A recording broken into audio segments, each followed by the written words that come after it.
L'invité de ce Smart Impact est avec nous en duplex, Laurent-Emmanuel Mijon. Bonjour, bienvenue. Vous êtes le président de BioUV Group. C'est quoi BioUV Group? Racontez-moi. Bonjour Thomas, bonjour à toutes, bonjour à tous.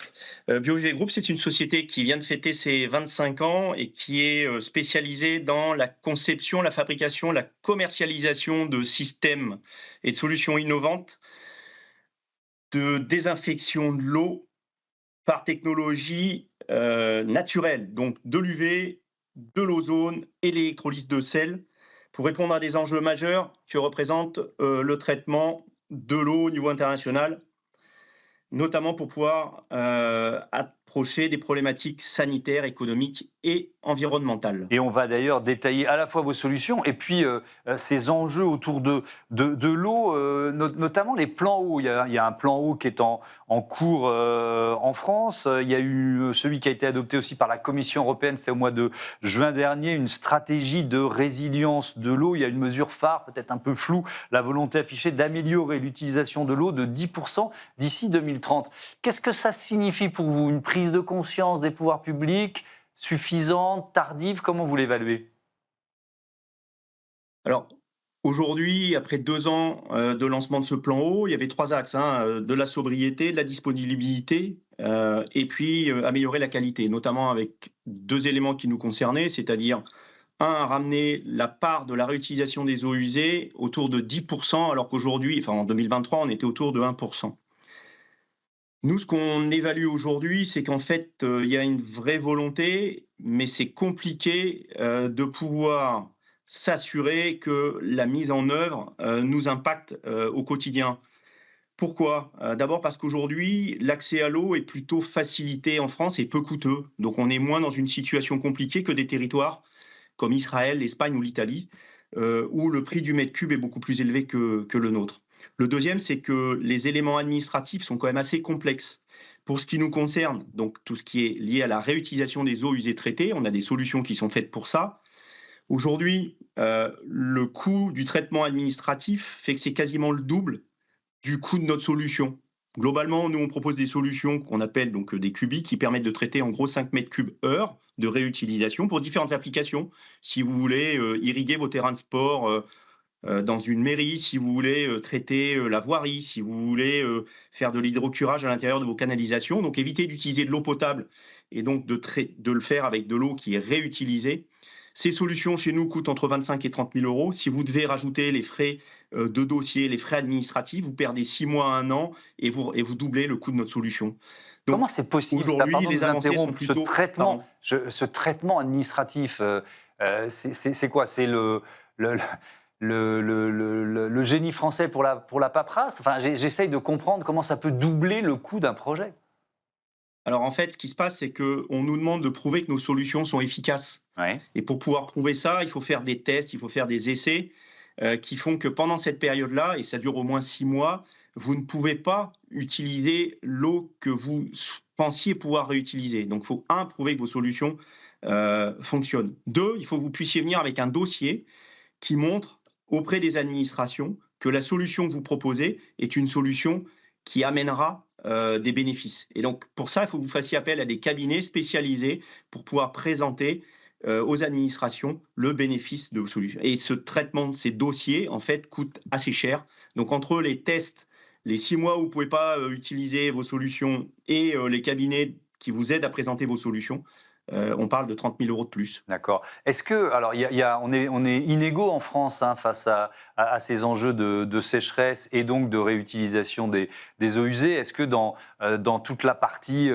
Pyrénées-Orientales, qui est sans doute le département français le plus sinistré en la matière, il y a quand même une prise de conscience différente, une accélération des dossiers et c'est plus facile pour vous d'agir? C'est vrai, Thomas, la nécessité fait loi. Quand Hmm. vous n'avez pas le choix, vous ne pouvez pas les pomper dans les nappes phréatiques, vous ne pouvez pas faire autre chose que de réutiliser l'eau.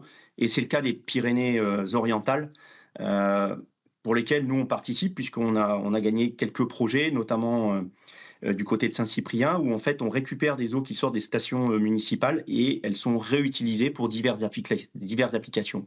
Mais des Pyrénées orientales, alors je pense qu'on peut considérer que c'est plutôt un bien, il n'y en a pas beaucoup en France. mais ça viendra petit à petit et donc on pense que les besoins existent. La réutilisation des eaux usées est une vraie solution. Il faut peut-être, faire que les simplifications administratives soient encore, plus importantes que ce que l'on peut voir, aujourd'hui. Mais le principe est là, la dynamique est là, c'est juste un peu plus long que ce qu'on nous a dit en 2023. Alors, vous expliquez tout à l'heure, vous êtes en quelque sorte obligé de montrer patte blanche, de faire la preuve de l'efficacité de vos solutions. Je vais poser des questions très basiques, mais comment ça marche par exemple, quand on utilise les ultraviolets pour désinfecter de l'eau? C'est quoi le système? Alors en fait, le système est très simple, hein. En fait, on réutilise le schéma qui existe déjà dans la nature, c'est-à-dire les ultraviolets C, c'est une longueur d'onde spécifique Mhm. qui vient du soleil et on reprend ce schéma-là. À l'intérieur de l'eau, en fait, on détruit l'ADN ou l'ARN des cellules qu'on n'a pas envie de revoir dans l'eau, c'est-à-dire principalement les virus, les bactéries. Et plus on met une puissance forte, plus on les détruit. Et c'est là où le génie français est assez important, c'est qu'on met des contraintes très fortes en fonction des applications et des usages que vous pourriez avoir en termes de réutilisation. Ce qui fait que de temps en temps, on se retrouve avec un niveau de qualité d'eau, de réutilisation, qui est quasiment le même que de l'eau potable. Donc pour remplacer l'eau potable, on nous demande de faire des niveaux de reuse qui est le même que de l'eau potable. Oui, donc on est dans une forme d'absurdité, alors que on peut rappeler les usages, vous en avez cité quelques-uns tout à l'heure, mais s'il s'agit de nettoyer la voirie, il n'y a pas besoin d'avoir une eau ultra pure, si je comprends bien. Oui, mais on dit qu'il y a un principe de précaution et que la personne qui va nettoyer la voirie, il faut éviter qu'il puisse éventuellement avoir des rétro-olfactions d'éventuellement de virus ou de bactéries. C'est ce principe de précaution qui est très très important en France et qui s'applique aussi dans la réutilisation des eaux usées et qui aujourd'hui est contraignant parce que vous avez raison Thomas, on pense qu'il y a des usages qui ne nécessitent pas les contraintes qui nous sont imposées aujourd'hui. Est-ce qu'il y a d'autres usages qu'on pourrait autoriser en France et qui ne le sont pas et qui le sont, vous citiez Israël, l'Espagne ou l'Italie? Alors, ces territoires-là utilisent en fait la réutilisation dans quasiment tous les domaines, Oui. notamment la partie industrielle, qui consomme aussi une partie de l'eau, c'est-à-dire ce qu'on appelle les eaux de process. Aujourd'hui, on démarre plutôt bien, on travaille avec un certain nombre de partenaires, à la fois sur la qualité des eaux qui rentrent, sur les eaux de process et la réutilisation de ces eaux de process.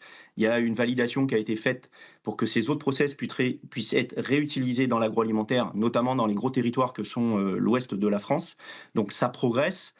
Sur ces aspects industriels, il faut quand même pas oublier aussi qu'au niveau municipal, il y a des élections, que la situation économique est pas très florissante en France, et donc ça aide pas non plus à investir.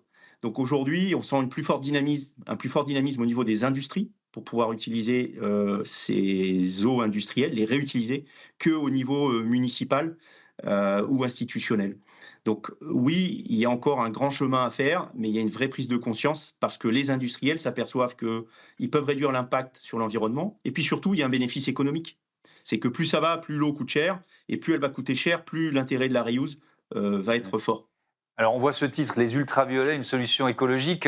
Si on compare, c'est quoi sinon? C'est du chlore, des traitements chlorés. En quoi votre solution elle est plus écologique que les autres?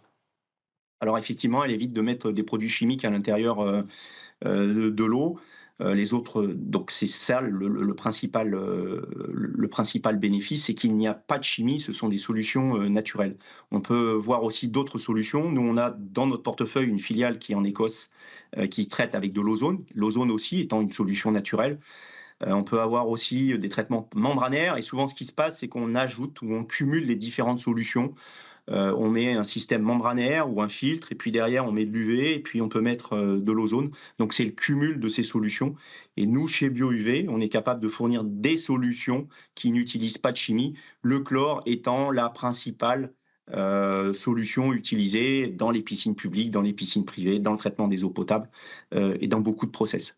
Est-ce qu'il faut encore beaucoup innover ou est-ce que les solutions technologiques, là, elles existent très clairement pour passer à l'échelle en matière de réutilisation en France? Alors, les solutions technologiques existent. Ce qu'on essaie de voir, c'est comment on peut éviter d'avoir un impact trop fort, notamment sur la consommation énergétique. Comment on peut réduire notre impact et trouver des solutions qui soient sobres aussi d'un point de vue consommation énergétique. De l'innovation, il y en a tout le temps. On a une thématique qui est assez forte en ce moment sur le traitement des eaux potables qui s'appelle les PFAS, donc ce qu'on appelle les polluants émergents éternels. Et là aussi, on est en train de regarder, par exemple, pour l'UV, comment on peut utiliser cette solution pour pouvoir avoir un impact sur la destruction des PFAS. Aujourd'hui, c'est plutôt des filtres à charbon, plus des membranes. Mais de l'innovation, on en a toujours parce que on pense qu'on peut être efficace et ça marche et on est efficace, mais ce qu'il faut regarder aussi, c'est la capacité sur la durée de vie de nos solutions à avoir un impact le plus faible possible et notamment la consommation énergétique. Un dernier mot sur alors c'est pas exactement votre domaine, mais sur le gâchis de l'eau. Est-ce qu'il y a encore beaucoup de progrès à faire dans notre pays là, dans ce domaine? Alors effectivement, on s'aperçoit, je crois que de mémoire, c'est à peu près une trentaine de pourcents dans les réseaux, Mmh. qui est perdu et donc ça, c'est un vrai gâchis. On voit des territoires, où, on met en place des systèmes qui permettent de pouvoir identifier très rapidement les fuites. Alors je sais que des gens comme Veolia, SOR travaillent là-dessus, mais on voit dans des territoires qui sont un peu loin de chez nous, en Espagne ou, même au Danemark, la mise en place de capteurs et donc de solutions intelligentes qui permettent très rapidement de pouvoir réagir et d'identifier les problématiques et les fuites les plus significatives. Donc la connectivité, la mise en place de ce qu'on appelle l'internet des objets, des applications plus précises, tout ça effectivement devrait nous permettre de réduire très rapidement ce taux qui est très important et trop important, puisque la sobriété commence par la non-consommation, ou en tout cas d'éviter toutes ces pertes. Merci beaucoup, Laurent Emmanuel Mijon, et à bientôt sur Be Smart for Change. C'est l'heure du débat de ce Smart Impact. On parle du recyclage des plastiques et du retard français en la matière.